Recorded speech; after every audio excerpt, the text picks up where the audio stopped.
आज के युवाओं को कई चुनौतियों का सामना करना पड़ रहा है, जिसमें आर्थिक अस्थिरता, बेरोजगारी और शासन में सार्थक भागीदारी के सीमित अवसर शामिल हैं। सूचना से ज्ञान तक, बदलती दुनिया में समाज का विकास। समाज की बदलती प्रकृति। वर्तमान दुनिया पिछली पीढ़ियों से बिल्कुल अलग है, जहां बदलाव ही एकमात्र स्थिर चीज है। जो लोग इसके साथ तालमेल बिठाने और लगातार सीखने में विफल रहते हैं, उनके अप्रासंगिक होने का खतरा है। समाज के विकास के चरण। समाज 3 चरणों में विकसित हुआ है।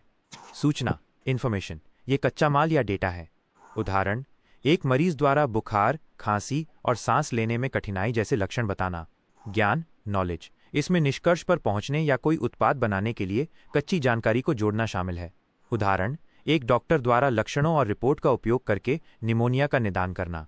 विवेक, विजडम, ये उच्चतम चरण है, जिसमें सहानुभूति, मानवता और सही गलत की समझ का उपयोग करके ज्ञान को लागू करना शामिल है।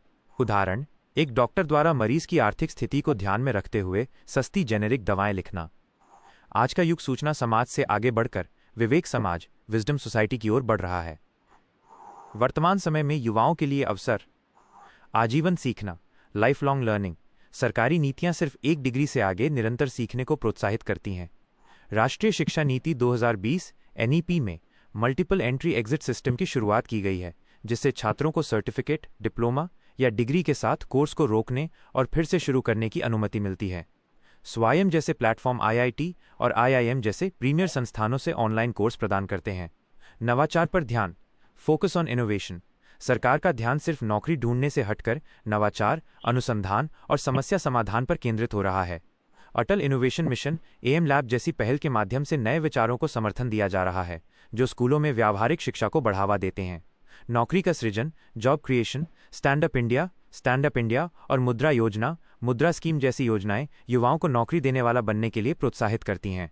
संसाधनों तक पहुंच, रिसोर्स एक्सेस। आज संसाधनों तक पहुंचना काफी आसान है, न केवल सरकार से बल्कि निजी क्षेत्र से भी। वर्तमान स्थिति में युवाओं के लिए चुनौतियां। वैश्विक जटिलता, ग्लोबल कॉम्प्लेक्सिटी।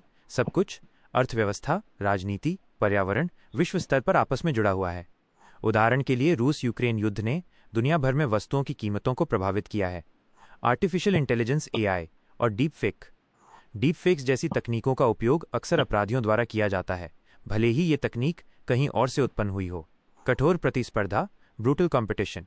हर क्षेत्र में भयंकर प्रतिस्पर्धा है और सीमित अवसरों के लिए बड़ी संख्या में लोग प्रयास कर रहे हैं। इससे सफलता के लिए बहुत दबाव बनता है। सामाजिक असंवेदनशीलता, सोसाइटल इंसेंसिटिविटी।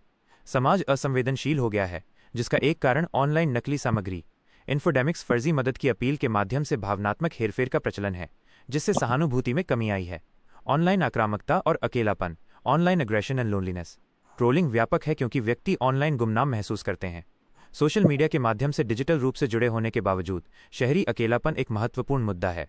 आक्रामक मानसिकता, अग्रेसिव माइंडसेट। भारत और विदेशों दोनों में युवा तेजी से एक आक्रामक रवैया और हिंसा या सशस्त्र संघर्ष के लिए समर्थन दिखा रहे हैं। अनिश्चित भविष्य, अनसर्टेन फ्यूचर। आज के युवाओं को ऐसे नेताओं का सामना करना पड़ रहा है जो सत्ता, धन संचय और सामाजिक विभाजन में व्यस्त हैं। प्रणालीगत भ्रष्टाचार, पेपर लीक और नौकरी के बदले जमीन जैसे घोटाले विश्वास को खत्म करते हैं, जिससे भविष्य अनिश्चित होता है और बेचैनी पैदा होती है। आगे का रास्ता। व्यवस्थित बदलाव की मांग, कॉल फॉर ऑर्डरली चेंज। हालांकि भारतीय युवाओं में भ्रष्टाचार और भाई भतीजावाद को चुनौती देने की शक्ति है, लेकिन भारत नेपाल या भूटान जैसी अराजकता या स्थितियों की तलाश नहीं करता है। भारतीय युवाओं को व्यवधान के बजाय सिस्टम के भीतर सुधारों की मांग पर ध्यान केंद्रित करना चाहिए। सरकार की सक्रिय कार्रवाई, गवर्नमेंट्स प्रोएक्टिव एक्शन। अस्थिरता से बचने के लिए सरकार को ऐसे मंच बनाने चाहिए जहां युवा अपनी चिंताओं को व्यक्त कर सकें और महसूस करें कि उनकी बात सुनी जा रही है। लगातार भ्रष्टाचार, भाई भतीजावाद और कमीशन आधारित शासन को संबोधित करने के लिए प्रणालीगत सुधारों